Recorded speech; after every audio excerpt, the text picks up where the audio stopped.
एक जंगल में एक घोड़ा रहता था जिसका नाम रोहन था। रोहन बहुत ही तेज और शक्तिशाली था। एक दिन रोहन की मुलाकात एक जिराफ से हुई जिसका नाम गीता थी। गीता बहुत ही लंबी और देखने में सुंदर थी। रोहन ने गीता से कहा, मैं बहुत तेज दौड़ सकता हूँ, लेकिन मैं ऊंचे पेड़ों की पत्तियां नहीं खा सकता। गीता ने कहा, मैं ऊंचे पेड़ों की पत्तियां खा सकती हूँ, लेकिन मैं तेज नहीं दौड़ सकती। रोहन और गीता ने साथ में रहने का फैसला किया। रोहन ने गीता को अपने तेज दौड़ने की क्षमता से जंगल के विभिन्न हिस्सों में ले जाया और गीता ने रोहन को ऊंचे पेड़ों की पत्तियों का स्वाद चखाया। वे अच्छे दोस्त बन गए और जंगल में साथ में रहते थे। रोहन ने सीखा कि हर किसी की अपनी विशेषताएं होती हैं और गीता ने सीखा कि साथ में रहने से जीवन और भी सुंदर हो जाता है। बकरीद पर 33 सेकंड की कहानी। एक छोटा लड़का था जिसका नाम मोहम्मद था। वह बकरीद के लिए बहुत उत्साहित था। उसके पिता ने उसे एक छोटी बकरी दिलाई थी जिसका नाम उसने कुरकुरी रखा था। मोहम्मद ने कुरकुरी की देखभाल की और उसे खाना खिलाया। बकरीद के दिन मोहम्मद के पिता ने उसे समझाया कि बकरीद त्योहार गरीबों की मदद करने और अल्लाह की इबादत करने के लिए है। मोहम्मद ने कुरकुरी को अल्लाह पर कुर्बान करने का फैसला किया। उसने अपने पिता के साथ मिल कुरकुरी की देखभाल की और फिर उसे कुर्बान कर दिया। मोहम्मद ने गरीबों को मांस बांटा और उनके साथ खुशियां बांटीं। उसने सीखा कि बकरीद का असली मतलब गरीबों की मदद करना और अल्लाह की इबादत करना। इस कहानी से हमें यह सीखने को मिलता है कि बकरीद का त्योहार हमें गरीबों की मदद करने और अल्लाह की इबादत करने की याद दिलाता है। एक जंगल में हिरन नाम की एक चतुर और समझदार हिरनी रहती थी। वह अपने दिनों को जंगल में घूमने और अपने दोस्तों के साथ खेलने में बिताती थी।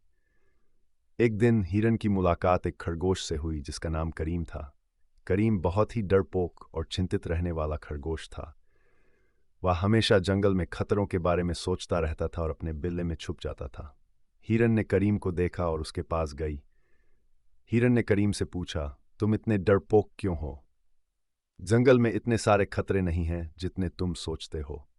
करीम ने कहा, मैं हमेशा डरता रहता हूं कि कोई शिकारी मुझे पकड़ लेगा या कोई जानवर मुझे खा जाएगा। हिरन ने करीम को समझाया, जंगल में खतरे तो होते हैं, लेकिन हमें उनसे डरने की जरूरत नहीं है। हमें सावधानी से रहना चाहिए और अपने दोस्तों के साथ रहना चाहिए। हिरन ने करीम को अपने साथ जंगल में घूमने के लिए आमंत्रित किया। एक छोटे से गांव में एक जादुई घोड़ा रहता था। उसका नाम चेतक था। चेतक के पास जादुई शक्तियां थीं जो उसे उड़ने और तेजी से दौड़ने की क्षमता देती थीं। एक दिन एक छोटा लड़का घोड़े के पास आया और उसकी जादुई शक्तियों के बारे में पूछा। चेतक ने लड़के को अपनी पीठ पर बिठाया और उसे आसमान में उड़ाया। लड़के ने दुनिया को नए नजरिए से देखा और चेतक के साथ कई रोमांचक यात्राएं कीं। चेतक ने लड़के को सिखाया कि जादू और कल्पना की शक्ति से कुछ भी संभव है। चेतक और लड़के की दोस्ती ने गांव के लोगों को जादू और कल्पना की शक्ति का एहसास कराया। बकरीद के दिन एक गाय और एक बकरी एक साथ खड़े थे। गाय ने बकरी से पूछा, तुम्हें पता है कि आज क्या है? बकरी ने कहा, आज बकरीद है, मुझे अल्लाह के नाम पर कुर्बान किया जाएगा। गाय ने कहा, मैं भी तैयार हूं, हम दोनों अल्लाह की इबादत करेंगे और गरीबों की मदद करेंगे। दोनों जानवरों को कुर्बान किया गया और उनका मांस गरीबों को बांटा गया।